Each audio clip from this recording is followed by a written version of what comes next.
brave men who may be listening in to welcome back to Healthy Living, Happy Life, the podcast where I spill the beans on what really happens in midlife. Because let's be honest, nobody told us what to expect. Nobody gave us a heads up on any of this stuff. Maybe we heard about hot flashes and night sweats, but that's about all people told us. And there's so much more to know. I'm Denise Stiegel, and today we're talking about something that sneaks up on us when you least expect it. And I call this the Meno-Belly. You know what I mean? One day you're rocking those, your favorite jeans, and the next day you wake up and you look like you got one of those flotation devices around your waist. Now, granted, maybe this doesn't exactly happen overnight. We know that. But slowly and steadily it does creep up on you. At first just kind of like a little pinch. Oh, it can pinch an inch. Oh, but that in menopause is a sign, right? So here's the thing though, it is more than just about weight, right? Menopause changes the way our body stores fat, and these changes are directly linked to heart health, diabetes, and metabolism shifts. So today I'm going to go beyond the belly and dive into some science of what's happening, why it matters, and what you can do about it. And there will be I think this will be part one. There'll be a part two next week as well, right? So grab a cup of tea, grab a cup of coffee, green smoothie, whatever floats your boat, and let's get started. So Meno-Belly, it's not just you. And it's absolutely not your fault. There's nothing that you have really done to make this just kind of magically appear, right? But when we gain weight, we naturally think, oh, we've got to go on a diet. We've got to exercise more. And that's actually not really the answer. These are things that can actually make things worse when it comes to hormones, because your cortisol goes up, and then all sorts of cascading challenges happen. Now, granted, you should be paying attention to what you eat. You should be eating a healthy diet, right? And you should also be moving as much as possible. We know that that's part of a healthy lifestyle.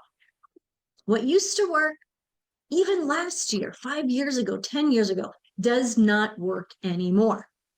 I know that sucks, but it's reality. So what is actually happening when we hit what we call menopause and our waistline suddenly expands? Let me just backtrack a quick second. And of course, when we're talking about menopause, we really are talking about the period from perimenopause into menopause, which is actually your 12-month anniversary of having your last period. That next day, you are postmenopausal, and you are postmenopausal for the rest of your life, right? If you're 50 today, your estimated life expectancy is at least 33 years. So that's 33 years postmenopausal. And you want to look and feel good, right? You want to optimize your health. So what's actually happening here, right? We know we have a decrease of estrogen.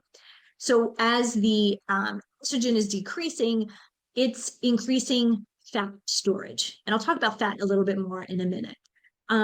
Before we went through this menopause phase, estrogen helped to regulate the fat distribution, which meant it was spread much more evenly, right? And as it declines, for whatever reason, it prefers to just kind of concentrate on your abdomen. So what else is happening? Testosterone does play a role here too. Yes, women, we do have testosterone, obviously a lot less than men. And the testosterone does not decline as quickly as estrogen. Again, this is another thing that leads to that shift in fat distribution. Another thing that's going on is your insulin resistance increases. When our body becomes less efficient at for processing glucose, right? Carbs become glucose. It makes it easier to gain weight, again, especially around our middle. Something also that's going on that's really frustrating that we can't really do anything about. We talk again we talk about menopause, we always think estrogen, progesterone, testosterone. There are a lot of other hormones, kind of going kind of wacky here too. And these two are really frustrating because these two totally go rogue on us, right? The first one is leptin. This is your feel good. Oh, sorry, I'm full hormone. Feel good is something else. So your leptin is what the hormone that makes you think you are full or makes you feel full. That actually decreases, right? So you're always kind of feeling like you're hungry. On the flip side, the kissing cousin to leptin is ghrelin, or gremlin, as I like to call it, and that's the hungry hormone. And that one increases. So your body doesn't think it's not full on the one hand, and now you're feeling hungry all the time. So you feel hungrier, you crave more carbs, and you have a harder time actually feeling satisfied after meals. Like you could have a regular meal that you'd had many times before, but all of a sudden having that same exact meal, you're not satisfied. You're still feeling hungry. And of course, what is the result here? Meno-Belly. It's kind of like that uninvited guest to the party that just won't leave, right? Back in the day, when people came to visit, when they had outlived their welcome, the host would put a pineapple on their bed.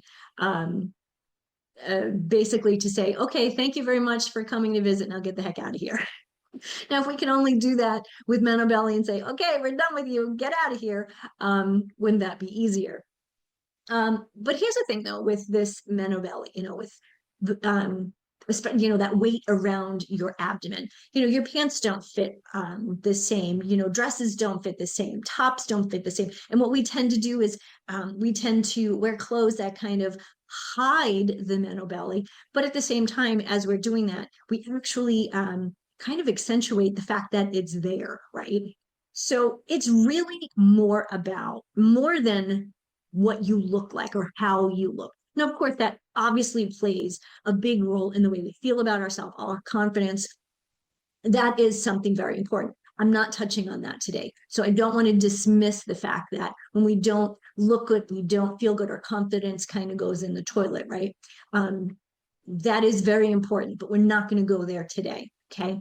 This is more about your long-term health. Like I am the longevity concierge for midlife women, right? Because this is about the long term. What's going to happen after tomorrow, after you hit that day after you hit your menopause day? What's going on for those next 33 or more years? Like that's really where we need to start thinking.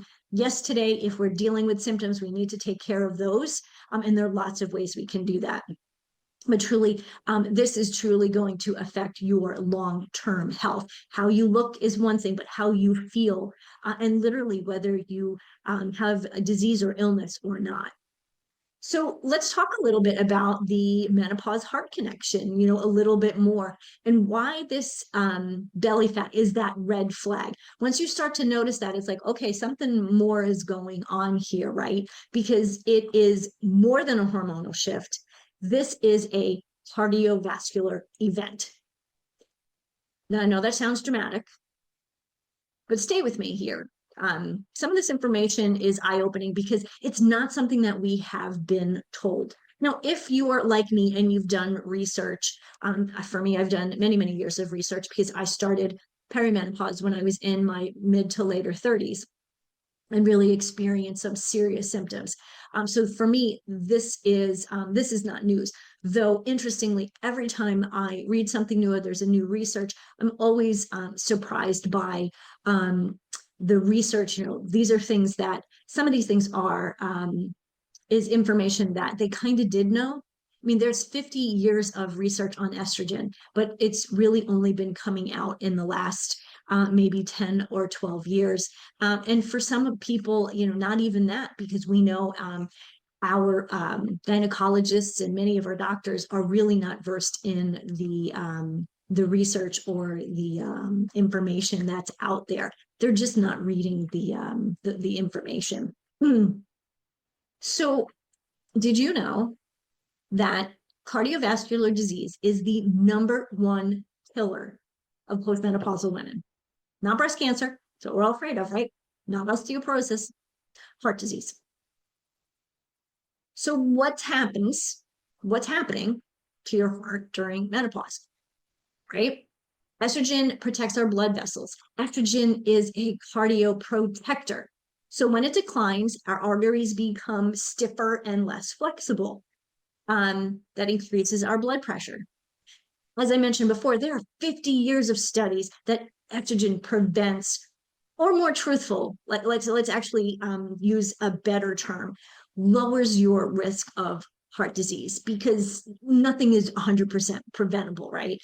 So even when we say this prevents something, it really is, it's lowering your risk. And I say that because I have I have a medical director here in my house. My husband is a physician. So when I say prevention, he actually asks questions that I go do more research on. And truly, it is about lowering your risk. So, ladies, if you're debating whether or not you should take estrogen for symptoms or anything else, there's a program that I saw not all that long ago. It is back from 2012, so I realized that is 12 years ago.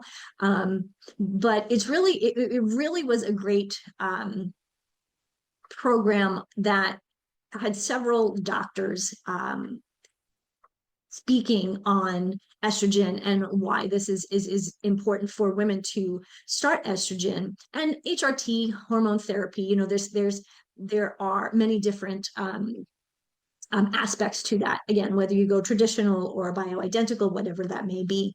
But this program is called Hot Flash Havoc, right? Because that's where we think we start. You know, oh, we're having hot flashes, but that's just, you know, the start of the fire. Let's just say.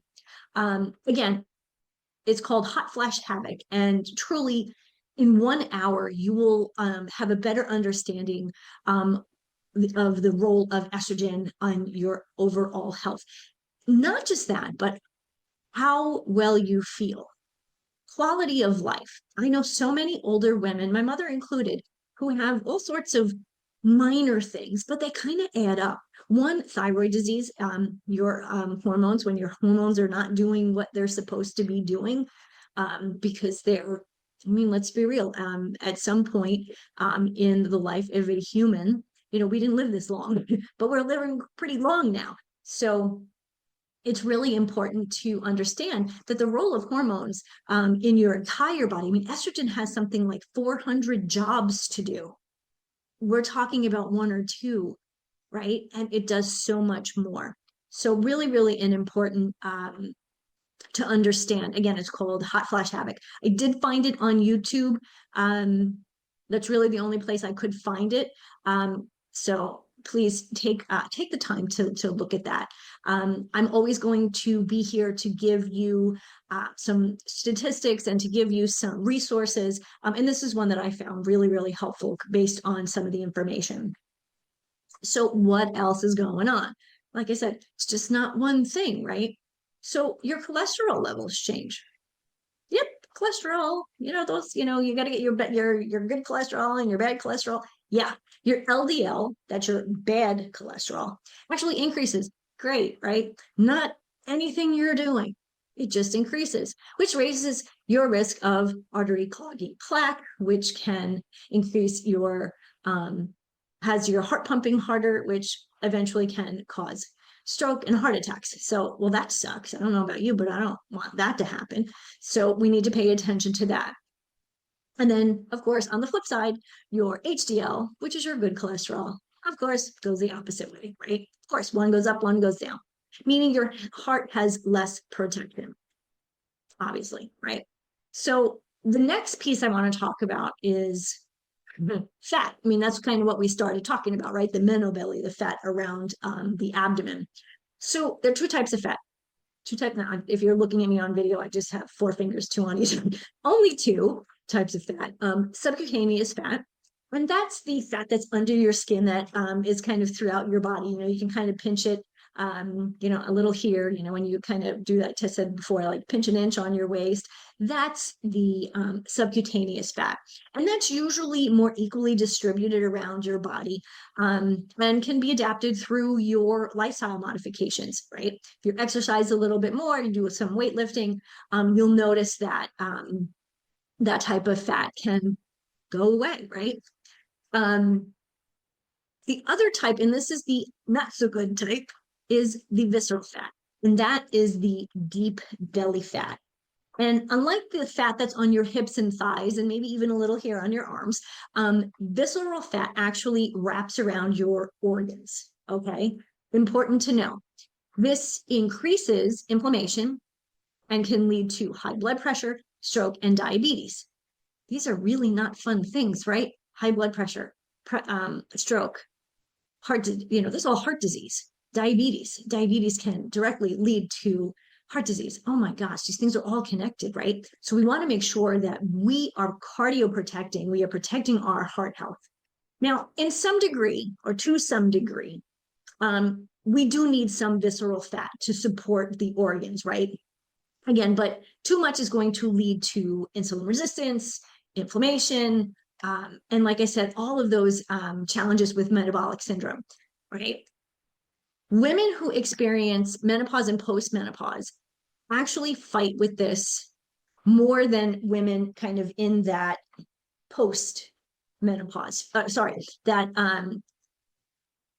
perimenopause phase, right? As you're going through, it kind of gets, more and more. So if you're noticing, perimenopause, those are those earlier years. You don't notice it as much, but as we progress through menopause, postmenopause, as we get older, right? But this is good news. Yay. Visceral fat responds to lifestyle change. So there was a study that I found in Circulation, I think it was called. And again, it found that decline in estrogen accelerates cardiovascular disease, meaning those years before and after menopause, like I just said. And this is critical for your heart health. Okay, I know I just kind of repeated myself, but I think it's really important to note that there are studies being done about this. This isn't just some article that people are writing on on the internet. This is true information from studies that are being done. And we're really fortunate that nowadays that there are more studies being done on women, especially women going through menopause. Here's something that was really, really shocking to me. Early menopause increases your risk for heart disease and diabetes. Now, what is that? If you hit menopause before 40, okay, so listen up if that was you. Now, that could be if you had, surgery that, kind of, shocked you into menopause, or if just naturally, your body just went through menopause at an earlier age. Women who experience early menopause, again, have double the risk of developing coronary artery disease. What can help prevent that? Estrogen is protective. So you're seeing the connection here, right? I hope. You're also more likely to develop type 2 diabetes due to changes in insulin resistance. Now think about it. If you are going through this earlier, we already know inflammation and insulin resistance is part of this challenge that we have through menopause. But if you've gone through and you're 50, it's a lot different. It's 10 years later than if you were 40. So these are things that we really need to pay attention to. Again, very often it's not something that your doctor really understands. And if you're talking to a doctor and they're just not on the same page, I do recommend find somebody who will listen to you, find somebody who will read the literature. Okay. It is so important because this is your health, not theirs. You must be your own advocate for your health. So, of course, there's a study that I found from National Institute of Health, but this particular surgeon whose name I'm not going to say right, doctor, Dr. Samer, I'm going to call him Khoudary, Khoudary. Probably should have figured out how to spell to pronounce that before I started talking, huh?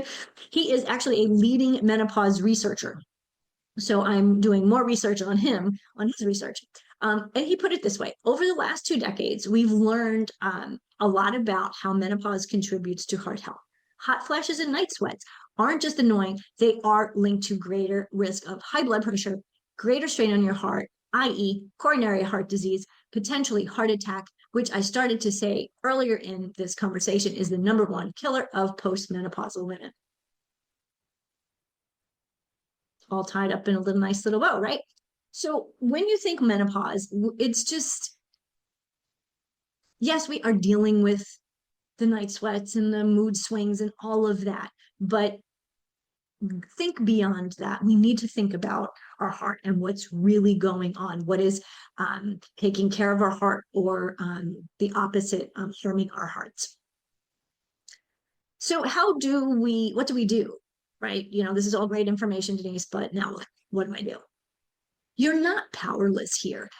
This is one of the things that I think is really important, because I know when my mother was younger and she was going through menopause, though she swears she really didn't experience anything. My sister and I beg to differ. But anyway, they kind of just, whatever the doctor said, they did. And whether she realized it or not, no, she was on Premarin, which is HRT. And around that time, I guess, the women's study, huge women's study, and you'll hear about this, me talking about the women's study many, many times, if you haven't already. They actually abruptly stopped it because there was a lot of controversy around how the study was done and who was doing all sorts of things. What it seems may have also been a contributing factor is money. There you go. I just said it. These are things that we know happen, right?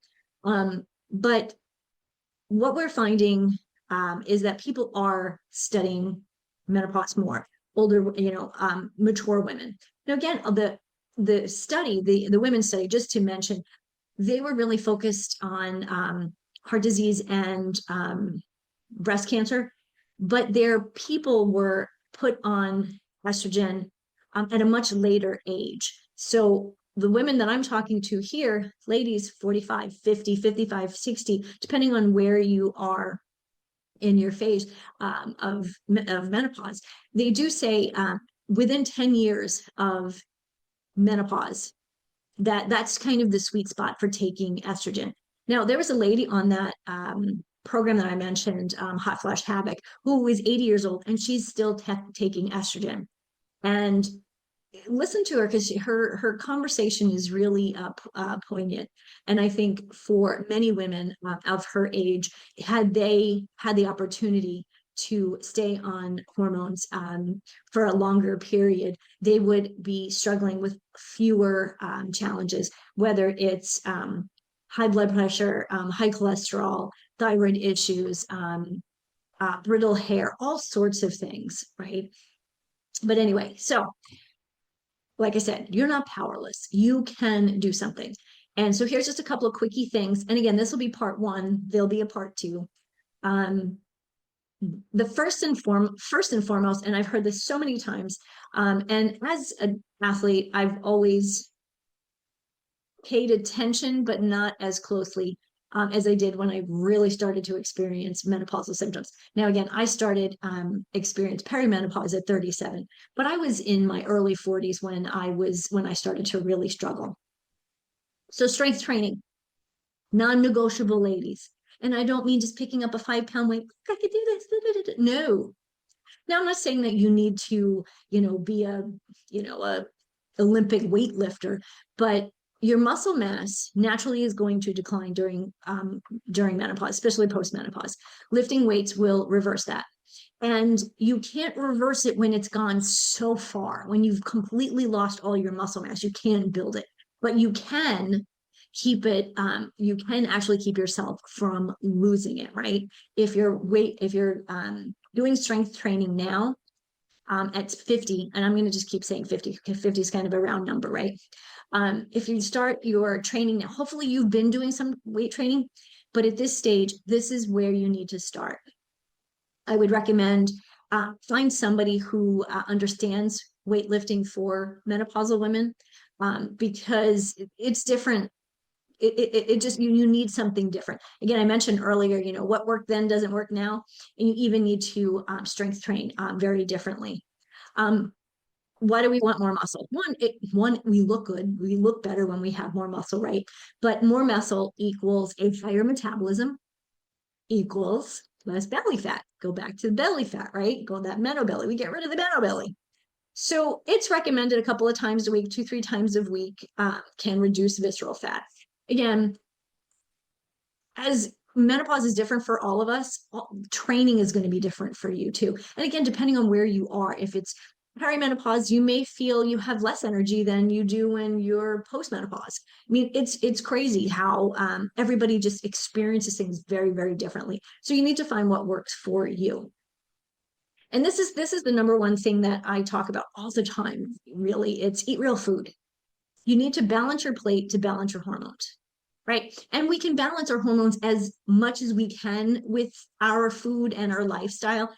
There are other contributing factors that we may not have control over. And that's where talking with your doctor, whether, you go on HRT or bioidentical or a patch or a pill, whatever it may be, right? There's so many options. But if you're eating healthfully, if you're eating the right foods, you're going to feel better. You're going to look better, right? And so what are those? Number one, protein, protein, protein. Protein is your best friend. It helps with muscle retention and it keeps you fuller longer.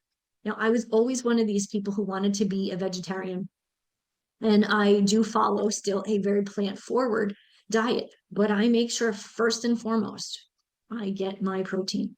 Whether I have to drink a protein shake, which I typically have to do to get the amount of protein that my body needs, I do drink a protein shake every single day.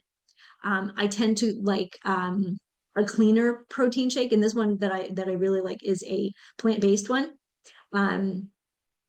But the plant-based ones have fewer protein in them, right, than a whey or a whey protein shake.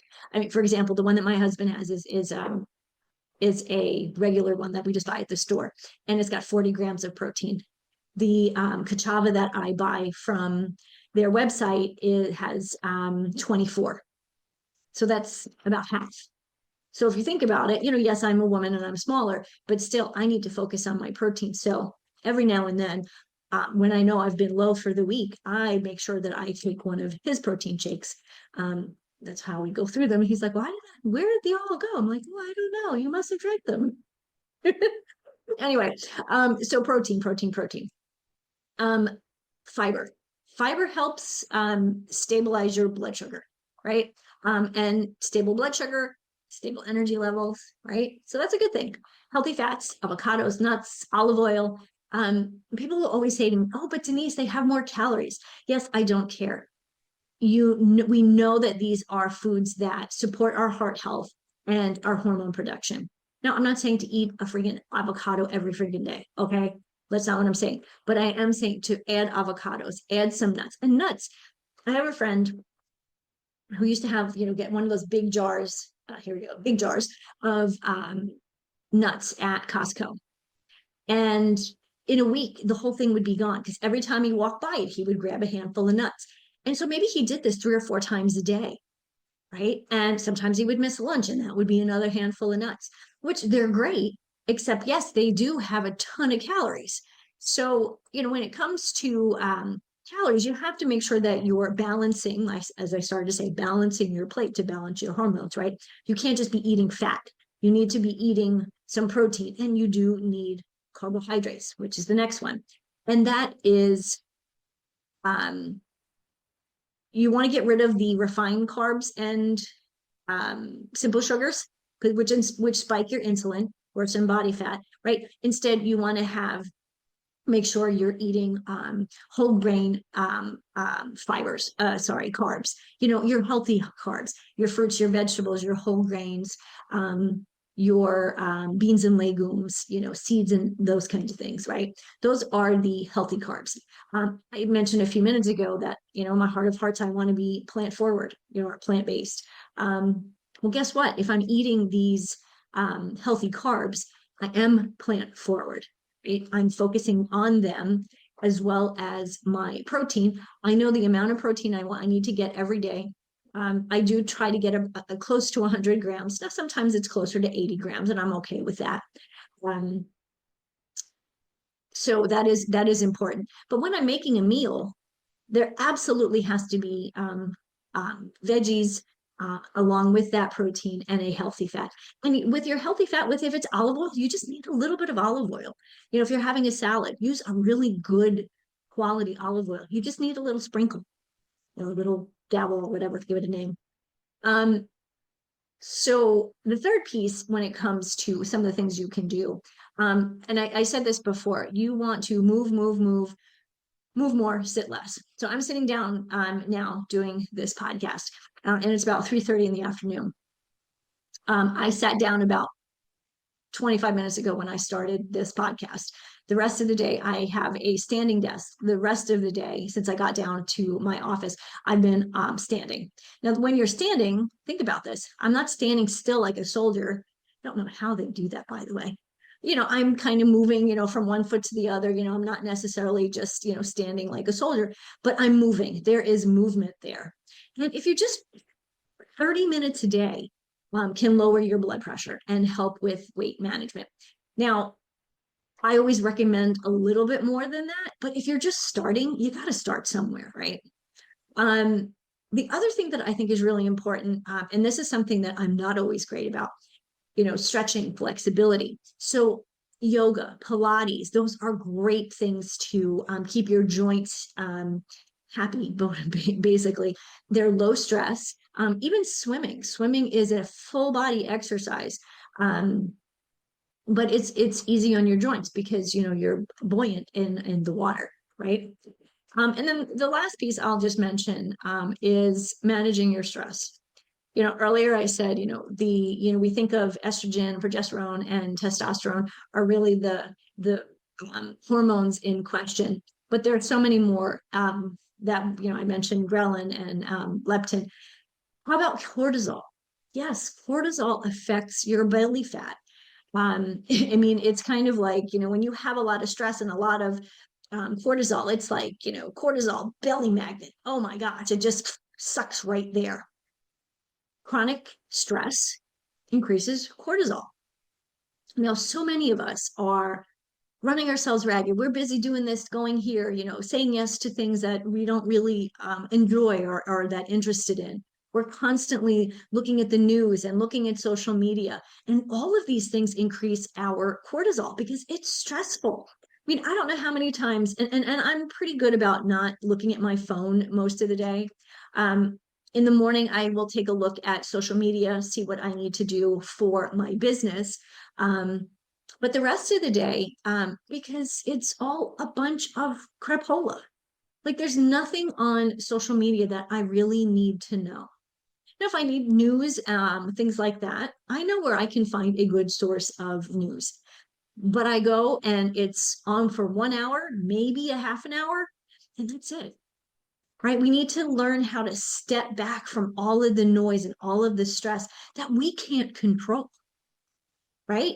And when you do feel overwhelmed by the news, by the conversations that we're having today, by social media, stop, slow down. Deep breathing exercises are great. Deep breathing exercise, just deep breathe, breathe deeply just once. Ready? I already feel better. I get myself up in a tizzy because I'm so excited to talk to you about these things because it's so important for you to have knowledge.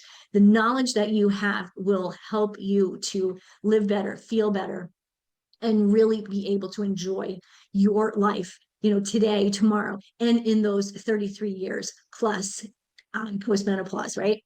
So I guess the to wrap up this particular podcast, everyone, with all of these changes in your hormones, it's really important to transition through menopause with good information and tools in your toolkit, right? Information is key. Also, knowing your body, listening to your body, paying attention to your body. These are the things that only you can do, right? I'm obviously here to help or support you, point you in a good direction. Um, if today's episode resonated with you, I'd love to hear from you. Please leave a comment, subscribe, and more importantly, please share this with any woman you know who needs this information. Okay. Just before I go, just want to mention my monthly menopause wellness series called Hormones to Harmony. We go way deeper into myths, facts, get your questions answered. And honestly, find a place where you feel like you're not alone. Because ladies, there are something I had to wrote this down yesterday. 1.2 billion women in menopause. Why are we going through this alone with all of those people? Your best friend is going through menopause. Your sister is probably going through menopause, right? They may be experiencing something completely different, but it's all menopause. And each one of us, whether their symptoms, whatever symptoms they have, we all need to understand how this affects our heart health, our bone health, and of course, our mental health. So, Hormones in Harmony, the wellness series, that's once a month. It's the first week of every month. Please go to my website and find out a little bit about that. If you'd rather have a personalized strategy call, please do that. Let's schedule some time together because your best health starts today and only you can take that step. So until next time, ladies and a few smart men, stay strong, stay informed, stay fabulous, healthy living, happy life. I'll see you next time.